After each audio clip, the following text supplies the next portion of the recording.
곽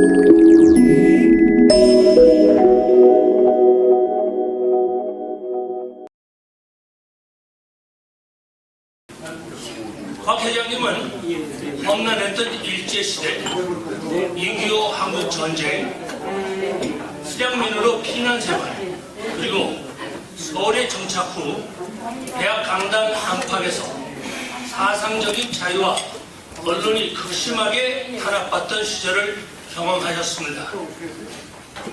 가족의 안위를 위해 어쩔 수 없이 택했던 미국 이민은 어쩌면 망령의 성격에 가까웠던 것 같습니다.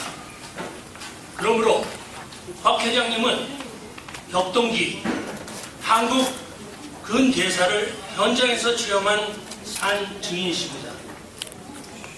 미국에 오신 후 이 자리에 오신 시애틀 올타이머들이 다 잘 아시는 것 같이 한 가정의 가장으로서 가정을 우선에 두었고 책임감 있고 성실한 자세 덕분에 경제적으로도 성공하셨습니다.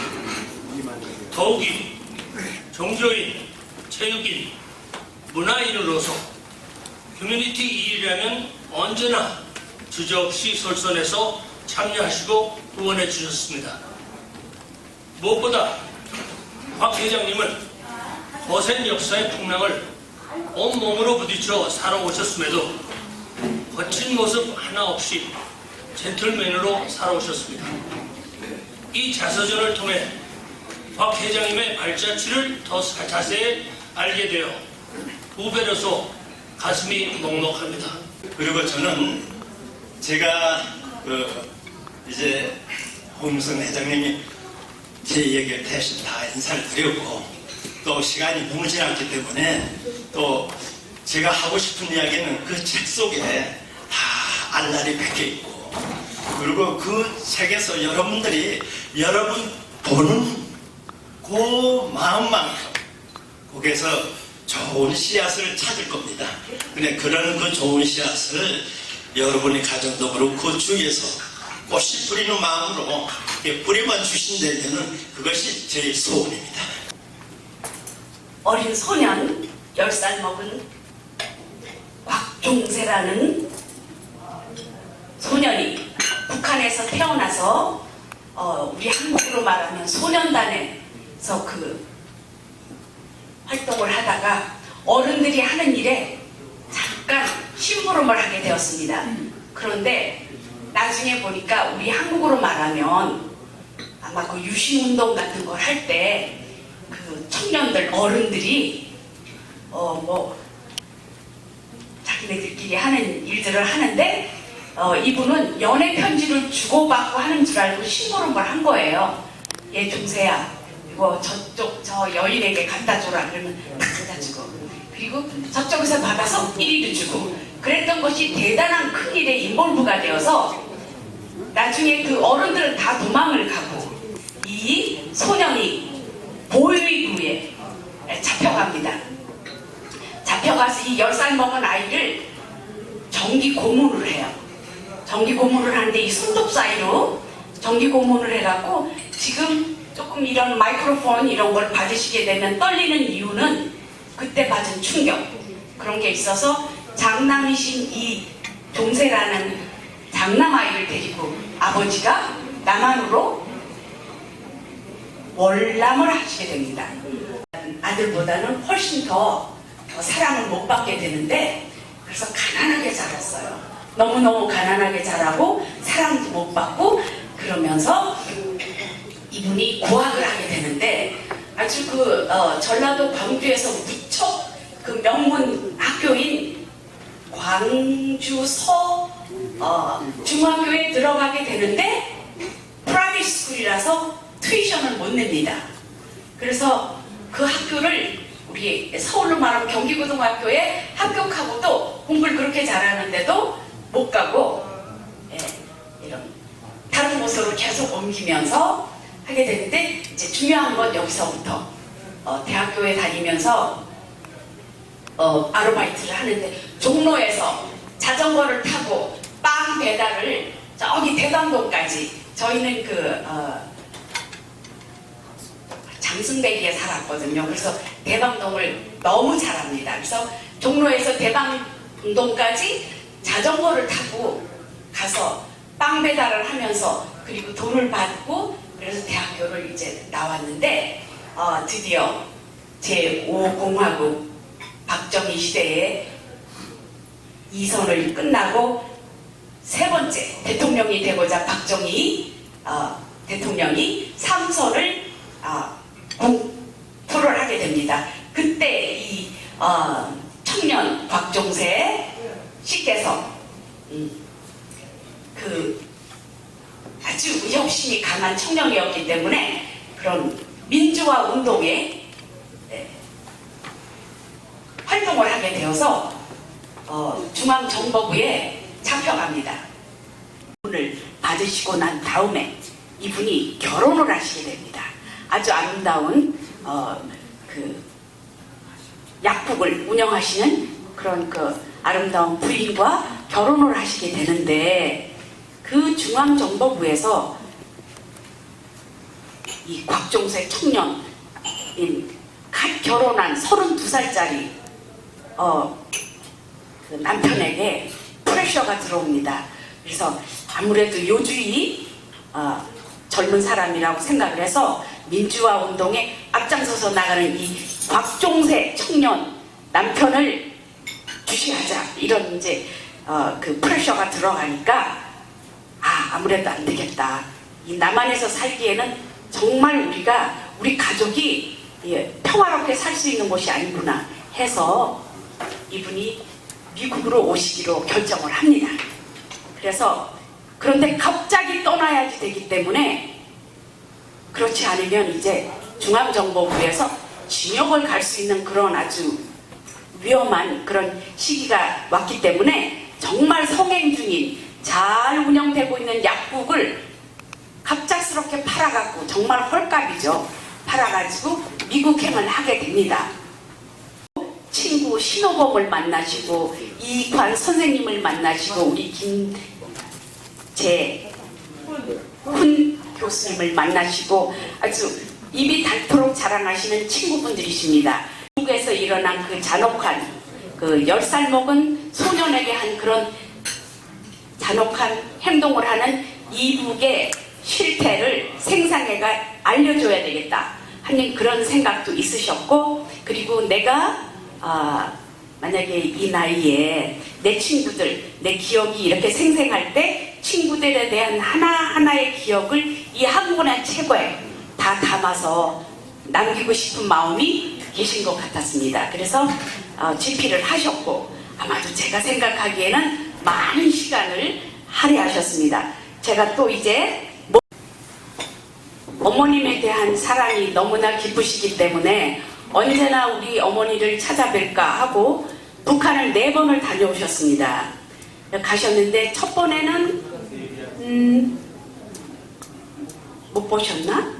그리고 맨 마지막 번을 못 보시게 되는데 3번째 가셔서 어머니를 만나서 어머니가 너무너무 연노하셔서 정말 눈물이 날 정도였는데 거기 그 사회 시스템이 얼마나 그 험악하느냐 하면은 가족끼리도 얘기를 못해서 진정 나누고 싶은 말을 방에 들어가서 이 CCTV도 없는 그런 곳인데도 이불 속에서 형제들이 들어가서 이 북한에 대한 실정을 얘기를 하는 거예요. 곽종세 회장님하고 동생들하고 그렇게 하고 그러는데 어머님에게 헤어지면서 얘기를 합니다. 어머님 3번은 만났지만 내년에는 꼭 와서 어머님을 다시 뵙겠습니다 하고 약속을 하고 떠나옵니다. 책 없어요? 떠나오는데 미국으로 돌아오고 난 다음에 사고가 나셨어요. 그래서 어머니와의 약속을 못 지키셨는데 곽 회장님께서 건강을 회복하고 다시 이북을 방문을 하였는데 어머니는 돌아가셨어요. 그래서 그 약속을 지키지 못하셔서 정말 그 마음에 한이 맺히신 분이십니다. 그래서 늘 그 애수에 찬 얼굴을 가지고 계시고 많은 사연을 담은 그런 분이신데 옆에 중에서도 곽 회장님께서 교통사고가 나셔가지고 이 메모리를 잊으실 정도로 어제 일이 기억이 안 나고 그러는 여러 가지를 하는 와중에도 이분이 사업체를 작은 사업체에서 큰 사업체 거기서 더 커지면서 그로서리 스토어도 하시고 그리고 교육 공무원으로 10년간 봉사도 하시고 그 다음은 이분이 정말 대형 사고를 얼마 전 한 3년에서 5년 우리 이 교포사회에서는 잘 알지도 못하는 그런 대형 사고를 당하셔서 그래도 많은 분들에게 알리지도 않으시고 이 기억을 찾으려고 굉장히 많이 노력하시는 그런 시간을 보내시는 중에 2년 전에 우리 사모님께서 돌아가시고 오늘 이 자리를 저는 그 각종사 회장님 때문에 왔어요. 실은. 근데 각종사 회장님이 아프셔갖고 일을 하다 보니까 엉망경 이렇게 해놔가지고 뭘 어떻게 해야 되는지 뭐 사회를 누가 봐야 되는지 몰라요 가지고 어저께서부터 그 얘기를 했는데 조금 그렇게 됐습니다. 좀 많이 양해해 주시고요. 우리 각종대 저희 한국학교 이사님 출판 기념회를 하신다고 그래가지고요. 제가 책은 오늘 받았으니까 못 읽어봤지만은 그 대충의 내용을 읽어봤더니 참으로 눈물 나는 그런 그러니까 우리 한국민이면 누구나 나가질 수 있는 오늘 2천만 이산 가족 미팅을 했지만은 한국의 70년, 80년의 힘든 역사와 질국의 상황에서 꿋꿋이 견뎌오시고 이제 보니까 한 30년 또 한 세대마다 발표했더라고요. 북한에서 거의 남한에서 그다음에 미국에서 오신 그 많은 세월을 겪고 오시면서 참 힘들으셨을 텐데 제가 아는 박충세 이사님 지금은 이제 은퇴하시고 자문 이사님으로 계시지만 항상 한인사회의 모든 일에 참여하시고 저는 잘 모릅니다. 신문을 봐서만 알지만 또 틈날 때마다 또 도네이션도 하시고 후배들을 위해서 열심히 일해주시고 참 모범을 보이신 데 대해서 감사드리고 존경의 마음을 표하고자 오늘 그냥 곽 회장님 저분은 정말 초록도 동색이다 뭐 이런 것처럼 한인회 되는 그런 단체를 우리가 봉사하면서 우리 곽 회장님을 만나게 됐고 또 곽 회장님의 인격이나 기타 이런 거에 있어서 정말 참을성이 많은 분이다. 한인회 같은 거 하려고 그러면 사실 참을성이 있어야 되거든요. 여러 가지 나쁜 얘기도 많이 듣게 되고 또 일이 잘 안 되는 그런 경우도 사실은 많아요. 그런데도 불구하고 우리 곽 회장님이 참 정성을 다해서 사람들을 대해주고 또 자기가 없는 것 같지만은 어디 가보면 꼭 계신 분이 곽 회장님이에요. 하여튼 저는 시애틀에 1981년에 왔습니다. 미국에 온 지는 50년이 넘었고요. 근데 하여튼 그때부터 곽 회장을 지금까지 서로 이제 알아오는 사이고 또 곽 회장과 나는 서로 친하다고 둘 다 생각하는 사람이거든요. 그게 이제 고향도 같은 38 따라지 한경도 출신이고 그래서 그런 것도 어떤 코드가 서로 맞는 면이 있고 그래서 이심전심 뭐 그런 식으로 자주 보지는 못했지만 그런 거를 곽 회장도 느끼고 나도 느끼고 그랬습니다. 그리고 시애틀에서 가장 책을 안 쓸 사람으로 여겼던 곽 회장이 제일 먼저 이 자서전이라는 걸 해서 제가 깜짝 놀랐습니다. 하여튼 말 없는 별로 말이 없는 양반이 그렇게 자서전을 냈을 때는 그 속에 뭐가 들었을까 나도 굉장히 흥미스럽습니다.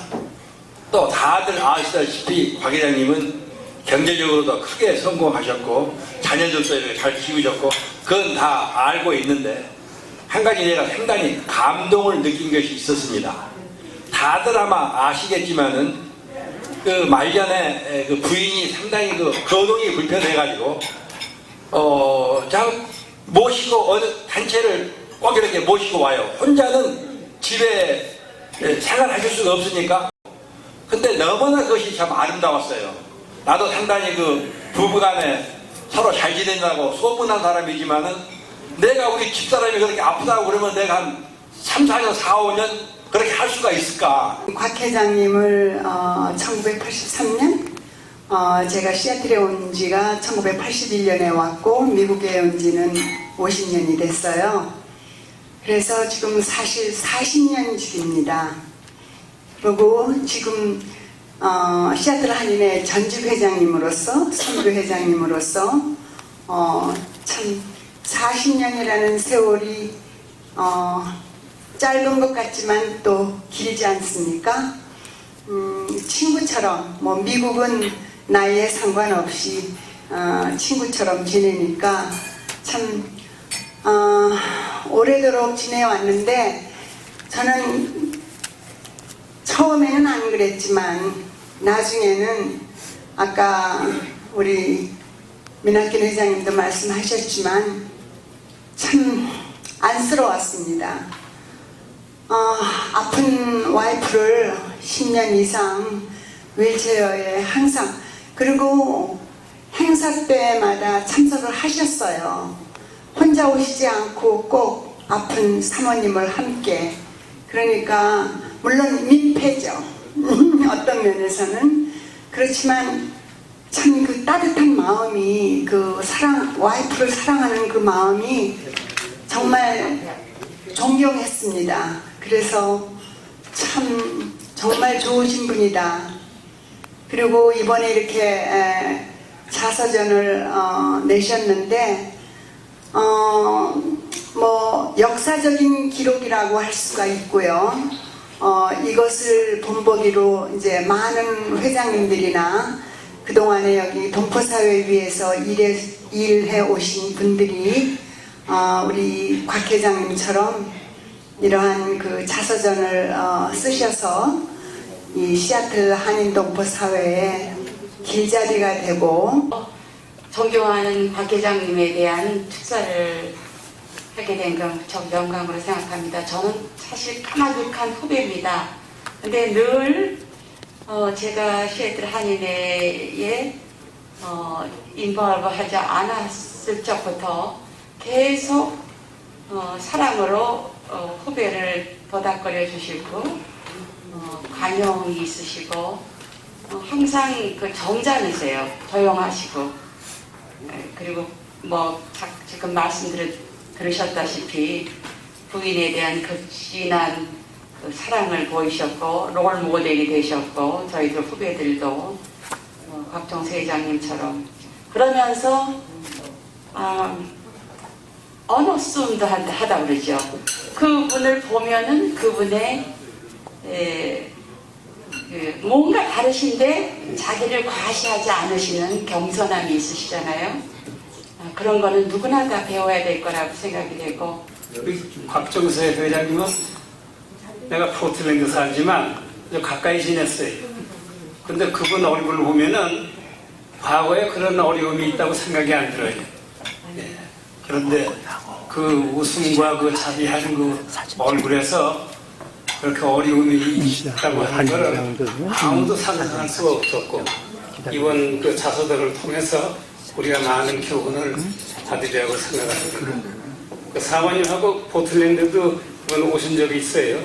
근데 참 지극정성으로 허스번드에 또 귀감이 되시고 또 포트랜드에서 우리가 또 뵙기도 했지만 참 우리 교포 사회의 자랑스러운 분이시로 또 우리가 이제 그 자서전을 읽으면서 더 많이 곽 회장님하고 가까이 갈 수 있는 계기가 될 거로 봅니다.